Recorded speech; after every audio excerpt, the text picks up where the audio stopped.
we doing today, y'all? Hope y'all doing okay today. We back in here for another one. Another cook up. I'm your host, J Pock, and we're gonna go through a couple things today. We're gonna get to some music. Y'all already know. It's a beautiful day. But yeah. So before I get into the news, this day in history, February 26th, 1932, Johnny Cash was born in Kingsland, Arkansas. 1966, Nancy Sinatra went to number one on the U.S. singles chart with "These Boots Are Made for Walking." Michael Jackson's Thriller in 1983 reached number one on the U.S. album chart, staying there for 37 consecutive weeks. Baby Come to Me, Patty Austin and James Ingram reached number one on the Billboard charts that same year as well.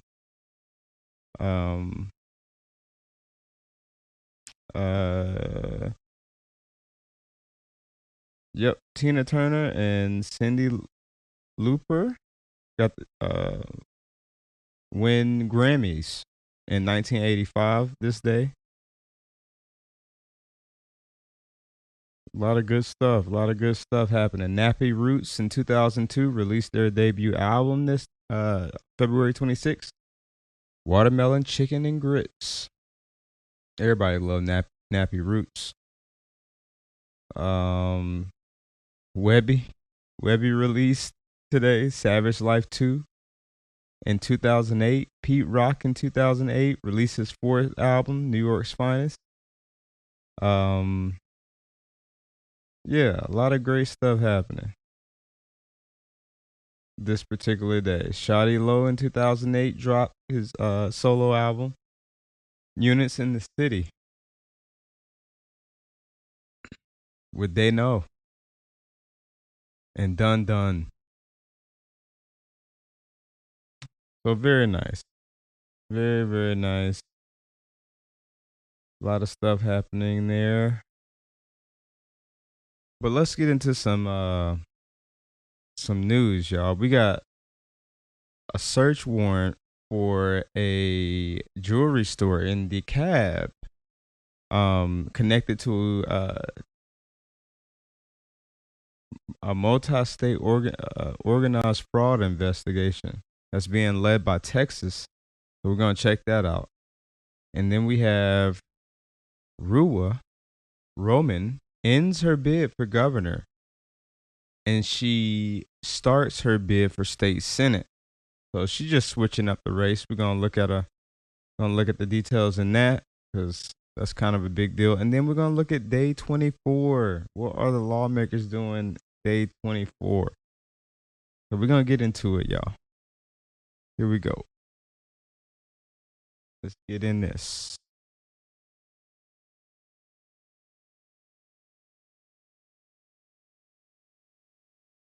This is over in North Decatur. Over in North Decatur.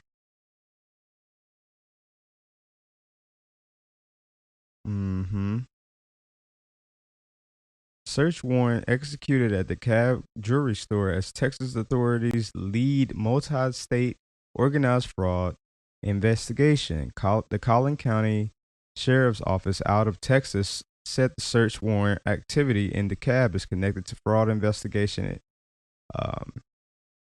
It announced last month. A Metro Atlanta jewelry store is one of three sites where the coordinated multi-state search warrant was executed Wednesday. In breaking news for you this evening, law enforcement raiding a jewelry store in DeKalb County this afternoon. Thank you for that, y'all. Yes, a Metro Atlanta jewelry store is one of the three sites where a coordinated multi-state search warrant was executed Wednesday in connection with an organized fraud investigation. The scheme, authorities said, involves laundering and gold melting, and what is commonly called the gold bar scam. Okay.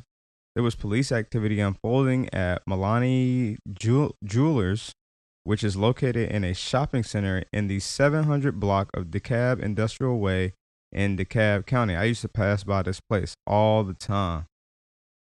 There's a little Indian restaurant over there that's fire. Telling y'all, I can't even remember the name of it right now, but it's fire. It's like it's awkward too. It's like a buffet. I'm like, this ain't supposed to be good, but it's good. Anyway, Texas authorities are leading the investigation. According to the DeKalb County Police Department, their officers were on scene assisting. The Collin County Sheriff's Office out of McKinney, Texas, told 11 Alive the search warrant activity in DeKalb County is connected to fraud investigation it announced last month. On January 29th, Collin County authorities said it executed search and arrest warrants as it looked into a large-scale fraud and money laundering scheme targeting elderly victims in North Texas. The suspects were allegedly impersonating federal agents and other officials to coerce people into surrendering assets, including gold, cash, and cryptocurrency. The deputies and the victims, who are often seniors, are told to act in secrecy and comply with instructions. They are pressured into withdraw money, gold, purchase gold, and transfer assets to couriers under false pretenses. Investigators alleged that portions of that gold were later processed, melted, and otherwise handled through affiliated businesses. During the January operation, several people were taken into custody. Investigators also recovered financial records and other materials. Investigators have still been working to dismantle all components of the alleged criminal operation. Based on evidence, Chuck was diagnosed with early onset Alzheimer's in 2018. This is crazy. This is nuts. It was like I needed to step away from the No. Why? No. Thank you. Okay. This did I just read this? This DeKalb location. This DeKalb County location is one of the 3 sites involved. I already read that. But I see. Okay, so it's telling us the other sites involved. Milani Jewelers in Richardson, Texas, and Orlando Gold Refinery in Altamont Springs, Florida. Okay. Interesting. Based on evidence gathered during the January 29th operation and continued digital forensics analysis, investigators developed probable cause linking additional businesses to financial and gold processing component. Under review, a spokesperson for the Texas Sheriff's Office said. During the January operation, several people were taken into custody. Investigators also recovered financial records and other materials. In the meantime, DeKalb County Fire Rescue has placed a stop work order at the business. So that's it. We're gonna be seeing something else from this. This ain't over. But it is interesting. It's got Texas officials involved and it's connected with Florida. Orlando Gold Refinery. Interesting. So yes, it's multi-business,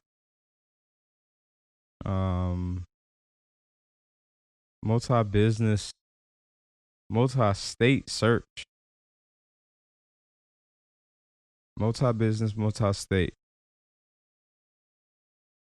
Large-scale fraud and money laundering scheme targeting elderly victims in North Texas. It's crazy.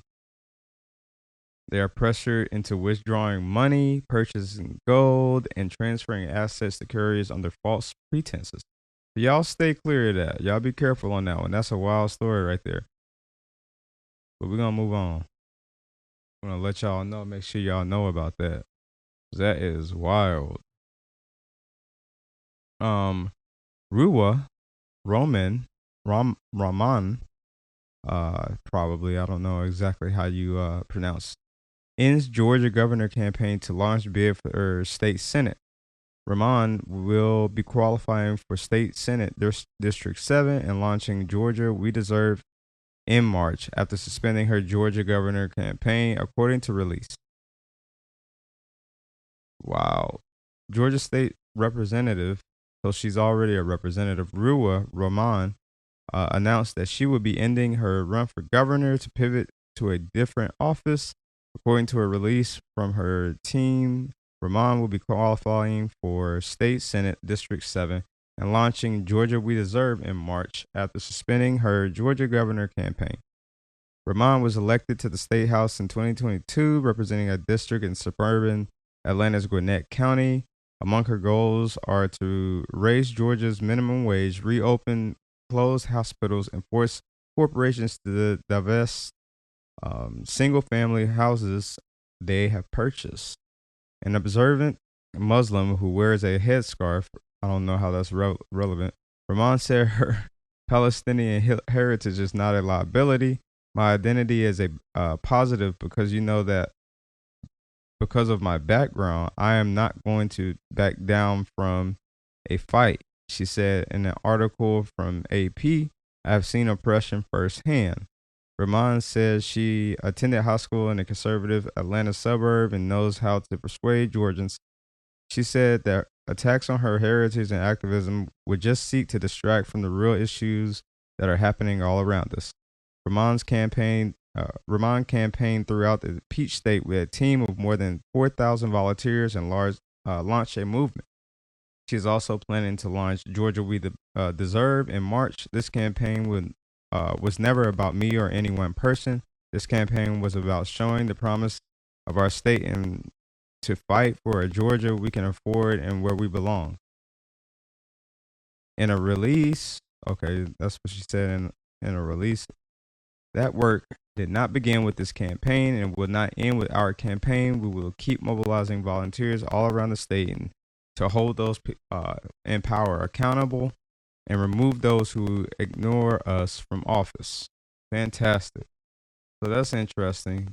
District 7, we're gonna keep an eye on that. Rahman. Sounds like she's the pivot is going well. But we'll see. All right, this one, of course, Senate debates DNA samples in detention centers and OK's income tax cuts. The House does. Let's see. Let's go get straight to the information here. Democrats also said that the reduction benefits the wealthy more than the average Georgian. See, this is exactly what I was talking about last week. This is exactly what I was talking about last week. The House took up a bill that accelerates the already planned income tax cut. House Bill 1001 would drop the flat income tax rate to 4.99%. 4.99%. It's currently at 5.19%. This is a continuation of Governor Kemp's priority and promise to continue to reduce taxes that this House has supported and put forth several sessions in which we have continued to lower it. Will Wade, Republican of Dawsonville, said this bill simply lowers the income tax rate in Georgia to 4.99% from 5.19%. 3 years earlier than the original bill called for back in 2019. The advocates for the bill say it's putting more money in taxpayers' pockets, but opponents say the cut could impact some services. This money goes to things like our roads, our schools, and our hospitals and our airports. Ruwa Rahman of Duluth said, y'all want people to be happy with putting $5 in their pockets while they get thousands of dollars taken out of another pocket because now they have to spend money fixing up their cars that are getting banged up from potholes. Now they have to travel further for health care. Now their utility rates are going up and so much more. She's right about that. Democrats also said that the reduction benefits the wealthy more than the average Georgian. Is it not true that this piece of legislation would cost $778 million per year?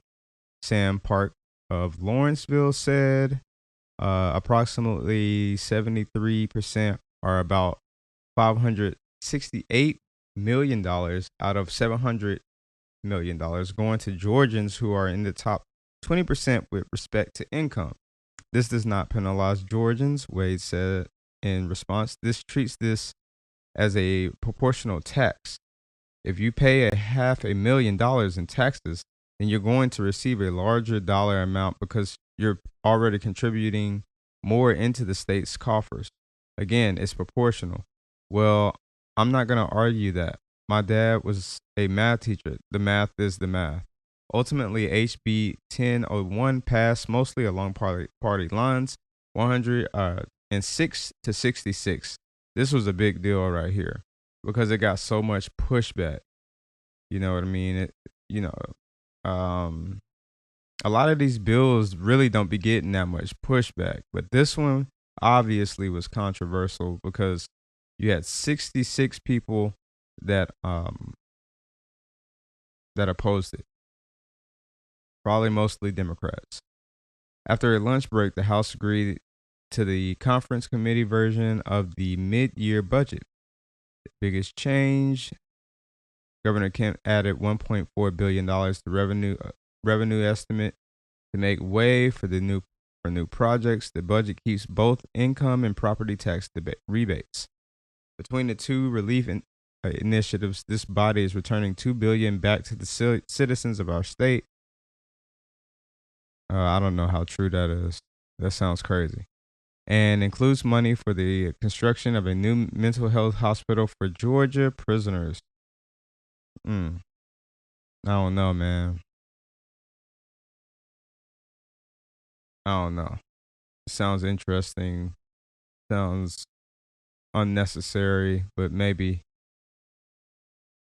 I don't know. Why don't you just make the prisoners or the prisons better? Why don't you just make I don't know. It sounds redundant. It sounds like you just want to make some hospitals. People need hospitals. Y'all just took all the hospitals out of the communities, man. Like we got 3 hospitals in Atlanta now. It's wild. It's crazy. Let's look at some of these other bills. The Senate took up SB 433. This bill creates a special license plate. We talked about that. SB 116 was a bit more problematic in securing unity. This bill will require DNA samples to be taken from anyone charged with a misdemeanor or a felony while being held in a detention center after receiving an ICE detainer notice. If ICE doesn't pick up the individual within the required 48 hours, state law enforcement would take their DNA before they are released. This bill serves as a safeguard, ensuring a sample is obtained even if cooperation between federal immigration authorities and local law enforcement changes in the future. It guarantees that we maintain accurate identification records for individuals who have come into contact with the criminal justice system. Beyond immigration enforcement, this measure supports broader public safety goals. A DNA profile in the state database can help solve unsolved crimes, identify perpetrators in the future cases, or provide closure to our victims. So that's weird. That's a little strange. Democrats offered an amendment to change the language from charged to convicted to allow a swab to be taken, but it was defeated. Dang. The bill passed 33-20 along party lines. That's wild. I don't know. It sounds like an invasion of privacy. Yep. Then you are subject to this DNA swab and an invasion of your constitutional rights and privacy. That's what it sounds like to me. That's what I would take it as. Um, but that's weird. So they doing a lot of crazy stuff. Right now, this particular day was wild. There are some big changes happening, but I don't know if they're good or bad. But hey, that's what it is. That's what we got, y'all. All right, I'm gonna move on to the musical portion of this broadcast. And here we go. Here we go. Hope y'all doing well. Hope y'all doing well today.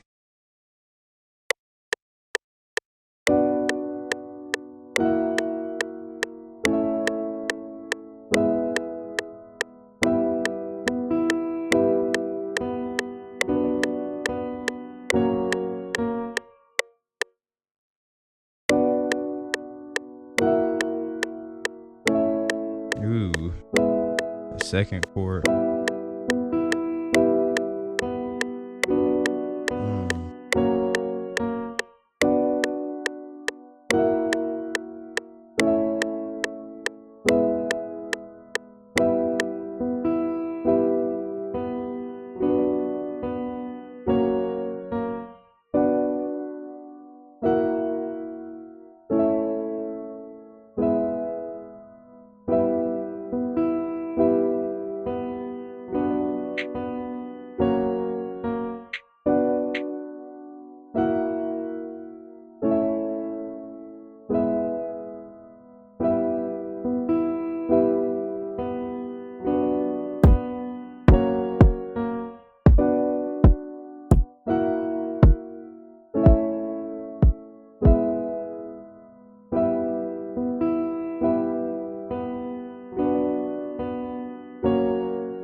That's it. That was a lot better.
Man, I actually put some symbols in here.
Need another different snare drum.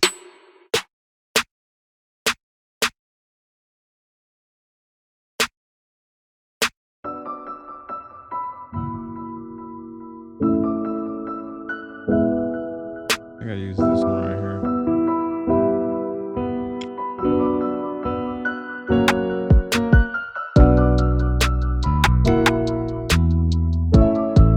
Don't sound much better.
Still don't like this snare.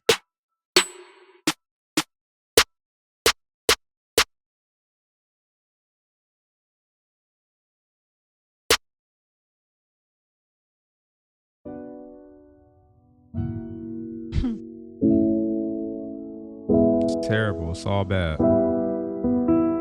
All bad.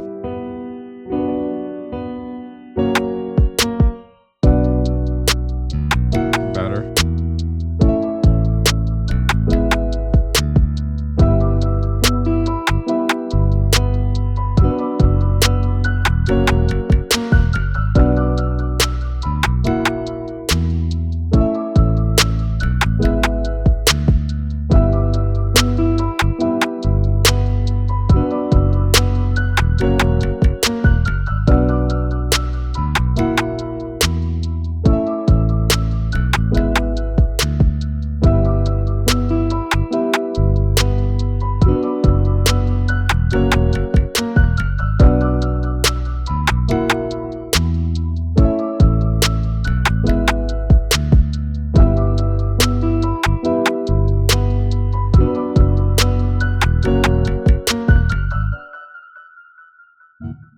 Yeah, but that's all I got for y'all today. As always, I love y'all very much. Y'all take care of yourself, take care of each other, and I will catch y'all on the next one. Y'all have a good one. Peace.